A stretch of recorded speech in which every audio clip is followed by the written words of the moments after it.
Hello, my friend, and welcome to Wisdom Trek. This is Guthrie Chamberlain, and I'm your guide to wisdom and creating a living legacy. Thank you for joining us for our 7-day-a-week, 7 Minutes of Wisdom podcast.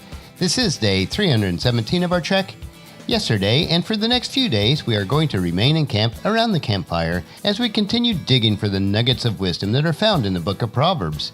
So far, we've explored the first 13 verses of chapter 10, and we will continue to cover a few verses each day. This section of Proverbs between chapter 10 and 26 compares and contrasts bite-sized nuggets of wisdom that apply to our everyday life. I know that you'll enjoy it as we learn together.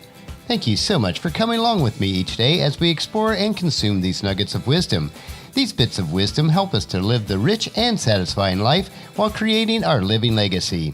While some of our daily treks are multi-part series, you can join us at any time and start along with us from that point on. If you would like to listen to any of the past episodes, please go to wisdom-trek.com to listen to them and to read the daily journal, which also includes some pictures. You can also subscribe to Wisdom Trek at iTunes, Spreaker, Stitcher, SoundCloud, and Google Play so that each day's trek is downloaded to you automatically. We are broadcasting from our studios at Home 2 in Charlotte, North Carolina. On Sunday, we were able to worship at our local church here in Charlotte, which will be the only weekend this month that we'll be in Charlotte for church. After church, we drove to Buddy and Shlima's home. They wanted to remove some of the rose bushes around their house, and we desired to have some new bushes to plant along the side of our home where some of the original bushes had died. It was great to be able to invest part of the day with them and with our grandson Kip. We transplanted 8 rose bushes, so hopefully they will take root and grow. I do love growing roses, and we used to have many rose bushes at the big house, but the deer loved them also, so we haven't been too successful in keeping them alive there. This past weekend was primarily focused on activities outside our core workload, but one that helped us to focus on what's really important as we are living our legacy. As we remain at camp today, sitting around the campfire sharing stories about life's experiences, let us consider this thought of transplanting like we did with the roses on Sunday. We become what we think about most, which is based on the type of information that we allow to go into our minds. In order to change and improve, we must change what we think about. This requires that we remove the old thoughts and transplant them with good and godly knowledge in our minds. This is one of our objectives as we consider these nuggets of wisdom in Proverbs. Let their wisdom be transplanted in your mind, replacing those thoughts which are not good. That brings us to the starting point for today, which is wise people treasure knowledge. And we're going to look at Proverbs chapter 10, verses 14 through 17 today. So let's start digging right away for the wisdom nuggets found in verse 14. Wise people treasure knowledge, but the babbling of a fool invites disaster. If you desire to be a wise person, you must be willing to learn, to study, and to expand your knowledge. You must seek for it as if it were treasure. One thing that I have learned through the years is that you cannot learn when your mouth is open, unless it is to ask a question. In contrast to this is someone who is always talking, someone who expounds on their so-called wisdom, but in actuality, they're just babbling, as referred to in this verse. This person has a foolish concept of themselves. Since they are always talking, they are unable to learn. Therefore, they will not make wise decisions in their lives. This will ultimately lead to disasters and hardships for them. Verse 15, the wealth of the rich is their fortress. The poverty of the poor is their destruction. In this world, there are advantages to having wealth. There's no other way to look at it. God never condemns a person for being wealthy. He just cautions us not to allow wealth to take his place in our lives. Financial success provides us with many more options in life. The analogy of the fortress here is significant. A fortress was used as a means of protection from outsiders who would like to harm a town or a group of people. If we are able to accumulate wealth, we should use it to help and protect those that are in need. It will not only be a fortress for ourselves, but will also provide a place of safety for those who are in poverty. Without that assistance, those who are poor will be taken advantage of and run into destruction.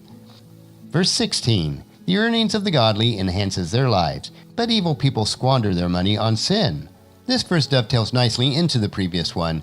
If we are wise financially, then our lives and the lives of those that we impact will be enhanced. As a wise person who is good and godly, the financial decisions that we make are based on the precepts in God's Word. We can invest our resources into the lives of those that we impact. In contrast to this, if we are not wise with our financial decisions, it will be evident because our resources will be squandered on those activities that are not pleasing to God nor in line with His precepts. Let's move on to verse 17. People who accept discipline are on the pathway to life, but but those who ignore correction will go astray.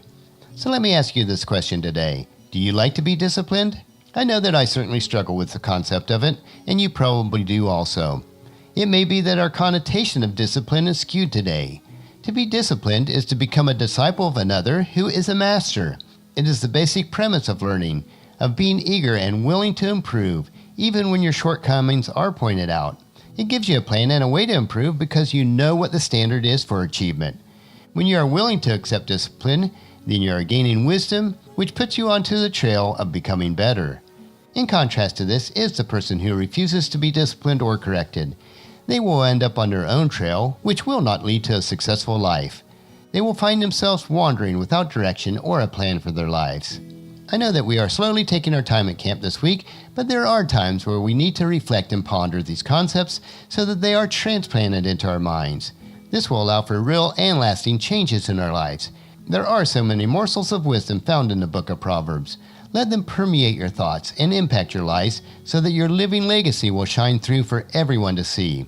We will continue with a few more nuggets of wisdom from chapter 10 tomorrow, so encourage your family and friends to join us, and then come along with us tomorrow for another day of Wisdom Trek, Creating a Legacy. That will finish our trek for today. Just as you enjoy these daily doses of wisdom, we ask you to help us to grow Wisdom Trek by sharing it with your family and friends through email, Facebook, Twitter, or in person as you meet with them, and invite them to come along with us each day. The journal for today's trek can be found at wisdom-trek.com.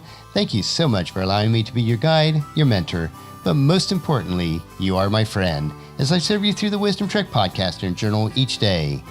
As we take this trek together, let us always live abundantly, love unconditionally, listen intentionally, learn continuously, lend to others generously, lead with integrity, and leave a living legacy each day.